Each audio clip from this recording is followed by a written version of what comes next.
আসসালামু আলাইকুম বন্ধুরা, এই যে আমার পিছনে একটা প্রতিষ্ঠান দেখেন। এই প্রতিষ্ঠানটার নাম হলো ঢাকা দক্ষিণ সিটি কর্পোরেশন। জন্ম থেকে মৃত্যু পর্যন্ত জনগণের সেবা করে, মানে সাধারণ পাবলিক সেবা। এই প্রতিষ্ঠানটা 15 বছরে ধ্বংস করে দিয়ে গেছে। দুইটা মেয়র ছিল বিনা ভোটে নির্বাচিত, একটা ছিল সাঈদ খোকন আর একটা ছিল তাপস।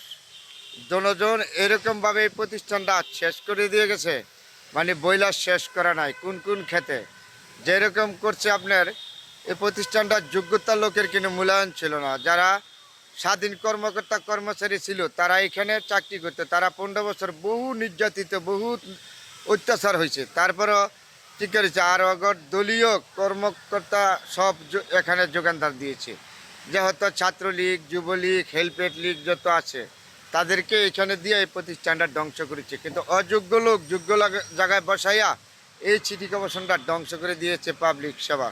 যে হতো তাপস সব জায়গায় দলীয় কারণ ছিল, যেরকম ছিল সাঈদ খোকন এটার মধ্যে লুটপাট করে গেছে। যেমন মোশার ওষুধের নামে সাঈদ খোকন কোটি কোটি টাকা নিয়ে গেছে, যেমন তাপস এমন টেন্ডারের মাধ্যমে মোশার ওষুধের নামে বিভিন্ন দিক দা তাপস লাস্টে একটা ব্যাংক খুলছিল মধুমিতা খুললা এই প্রতিষ্ঠানটা ধ্বংস করে গেছে লুটপাট করে খায়। আর এমন কোনো দপ্তর নাই যে তাদের দলীয় কর্মকর্তা কর্মচারী নাই, কিন্তু তারা অযোগ্য লোক যোগ্য জায়গায় বসাইয়া এই সুন্দর একটা প্রতিষ্ঠান ধ্বংস করে দিয়ে গেছে। এরপরে দেশ থেকে পালায়া গেছে, যে সরবত থেকে তাকে লুটপাটের জন্য। তাদের মূল্য উদ্দেশ্যটা ছিল লুটপাট। তারা রাজনীতি করতে কখনো আসছে না, জনগণের সেবা করছে না। তার জন্য এই প্রতিষ্ঠানটা ধ্বংস করে দিয়ে গেছে। এখানে যারা নিরপেক্ষ কর্মকর্তা কর্মচারী ছিল তারা এই 15 বছরে বহু নির্যাতিত, বহু হ্যারাসমেন্ট হয়েছে। আর ছিল একমাত্র তাপসের অধিকার ছিল মানুষের চাকরি খাওয়া, কারণ ভিন্ন মতের মানুষকে চাকরি খাওয়া বা চাকরিতে দরখাস্ত করাই ছিল তাদের সর্বোচ্চ পেশা। কারণ তাদের নিজেদের লোক দেওয়া প্রতিষ্ঠান চালাবে।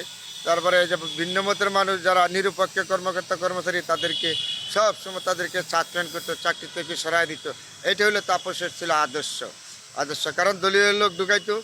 আজকে দলীয় লোকে ঢুকিয়া এই প্রতিষ্ঠানটা ধ্বংস করে দিয়েছে। যে কোনো দপ্তরে যাবেন, ছাত্রলীগ, যুবলীগ, হেলপেট লীগ ছাড়া আর কোনো কর্মকর্তা কর্মচারী নাই। তারা এই সুন্দর একটা প্রতিষ্ঠান পাবলিক সার্ভিস ধ্বংস করে দিয়ে গেছে। তারপর আর লুটপাট করে টাকা নিয়ে যেমন কোনো জায়গা নাই, দুর্নীতি করে নাই, টেন্ডার থেকে ধৈরা সব কিছু করে লাস্টে পালায়া গেছে এই দুর্নীতি করে। এই সিটি কর্পোরেশনটা যারা ভিন্ন মতের কর্মকর্তা কর্মচারী ছিল তাদেরকে ধ্বংস করে দিয়ে গেছে। তাদের চাকরি খাওয়ার জন্য এক নাম্বার একটা জম ছিল, মানুষের রিজিকের উপরে আঘাত দিত তাপস। কখনো কাউকে ফরওয়ার্ড করতো না, নিজের স্বাদের মধ্যে চলতো। তাদের সাথে মূল্য উদ্দেশ্যটা ছিল তাদের লুটপাট। কারণ এখন দেশের মানুষের প্রমাণ পাইছে না কত বড় লুটপাট ছিল আমলিক সরকার।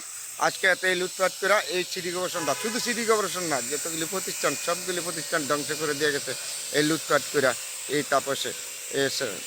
শেখ হাসিনা আজকে দেশ ছেড়া পালায় গেছে। তারা দেশের মানুষ তাদের উপরে কী ধরনের নির্যাতন যে করছে দেশের মানুষকে। এই প্রতিষ্ঠানটার মাঝে ভিন্ন মতের মানুষ যারা চাকরি করতো তাদেরকে যে নির্যাতন করছে, চাকরি কত মানুষের চাকরি খেয়েছে। কারণ তাদেরকে না সরাইলে তো লুটপাট করতে পারবো না। এই লুটপাট করে এই প্রতিষ্ঠানটা ধ্বংস করে দিয়ে গেছে। তারপরে এমন দুর্নীতিবাদ ছিল, লাগাতে ব্যাংক খুললা এই সিটি কর্পোরেশনটা এত সুন্দর একটা প্রতিষ্ঠান ধ্বংস করে দিয়ে গেছে। কারণ সাদেক হোসেন খোকা এই প্রতিষ্ঠানটা ঘটছিল, এবং মেয়র হানিফ ঘটছিল প্রতিষ্ঠানটা। আর তারপর ধ্বংস করেছে, কারণ তারা লুটপাটের জন্য আসছিল। শেখ হাসিনা ছিল লুটপাটের জন্য, তাদের মন্ত্রী এমপি যারা আছে সম্পূর্ণ ছিল লুটপাটের করার জন্য। এই সিটি কর্পোরেশনটা ধ্বংস করে দিয়ে গেছে তাপসে। কত মানুষের চাকরি খাইছে, কত মানুষকে নির্যাতন যে করেছে বইলা শেষ করা যাবে না। তাপস ছিল একমাত্র দুর্নীতি, লুটপাট, মশার ওষুধের মধ্যে কোটি কোটি টাকা লুটে নিছে। রমজান মাসে এইখানে 1 কোটি টাকা খাইয়া গেছে তাপসে বৈশা, ছাত্রলীগ যুবলীগ লিয়া।